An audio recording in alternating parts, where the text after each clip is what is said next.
તો ચાલો મિત્રો, આપણે વોશનું એક પ્લેટફોર્મ બનાવ્યું છે. એ પ્લેટફોર્મ જે વાસણ વોશિંગ કરવા માટે, તો એમનો એક શાવર નળ આવ્યો છે. તો એ કઈ રીતે લગાવવો છે એ તમને બધી હું માહિતી આપું છું.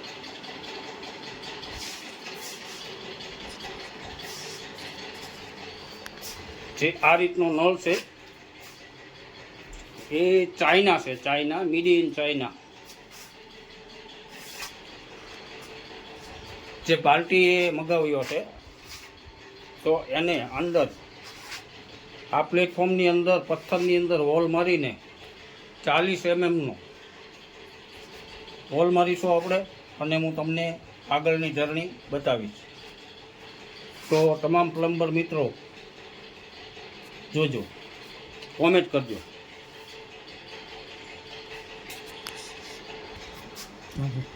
ચાલુ થઈ ગયું.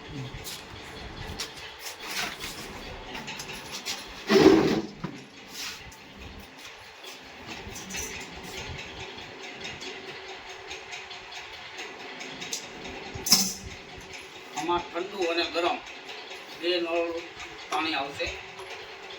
હોટ એન્ડ હીટ એ રીતનો નળ છે, જે બે પાઇપ લગાવવામાં આવશે.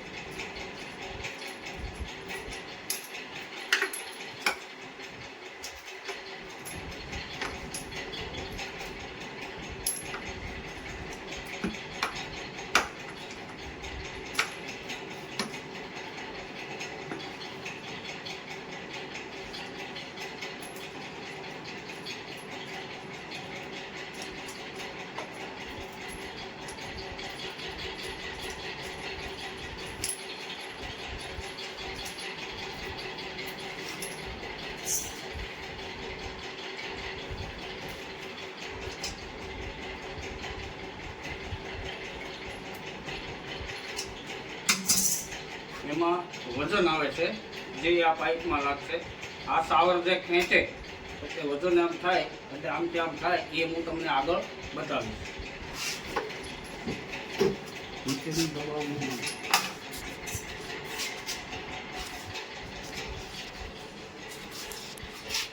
જે આપણે પાઇપો ફિટ કરી દીધા છે, હવે આગળ આપણે હોલ પાડીશું એ જોઈએ.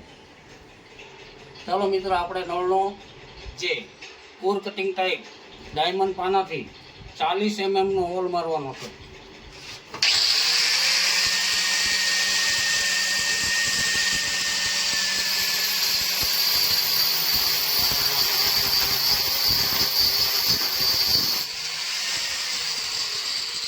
બહુ માટી ઉડે, મશીનને વાઇબ્રેટ આમ તેમ મારવું ન જોઈએ, એટલે ફર્સ્ટ ક્લાસ એકદમ સીધો જ હોલ પડશે. એટલે મશીન હાથની અંદર વાઇબ્રેટ ના થવું પડે. અને એક પાણીની બોટલ રાખવાની, એમાં ઉપર બૂચમાં હોલ મારી દેવાનો, એટલે પછી પાણી નાખવાનું આવી રીતે. એટલે પથ્થરને વાઇબ્રેટ મારે તો કાંઈ પ્રોબ્લેમ ન આવે, અને આપણે પણ સેફટી રહે બધી રીતની.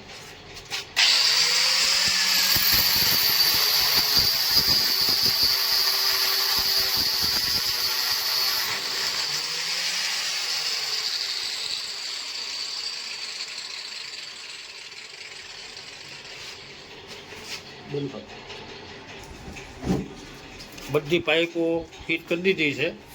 ધીમે ધીમે કરી એક રેન વોટર આવશે, એક કુલ વોટર આવશે. પછી અહીંયાથી શાવરને જનરેટ થાય, અહીંયા વજન આવશે. જે આપણે હોલ કહેતા હતા, હોલ એકદમ 40 mm નો પાડી દીધો છે. તો ચાલો આગળની જર્ની તમને બતાવું. આ હોલ પાડ્યા પછી આપણે સેન્ડવિચ પ્લેટફોર્મ બનાવેલું છે. જે નીચે પિંક પથ્થર આવે છે, પિંક પથ્થરને એના માપનું કટિંગ કરીને બ્લેક પથ્થરમાં આ કપલી નાખી પકડાવવાની છે. એ રીતે સેટિંગ કરવું પડશે. તો ચાલો ગ્રાઇન્ડરમાં બ્લેડ બદલાવીને નીચેનો પિંક પથ્થર છે એનું કટિંગ આગળ કરું છું. ચાલો મિત્રો, આપણે નળ બળ બધું સેટિંગ કરી દીધું છે, તમે જોઈ શકો છો. અલગ કરો રાજભાઈ, બટન દબાવો, અલગ કરો.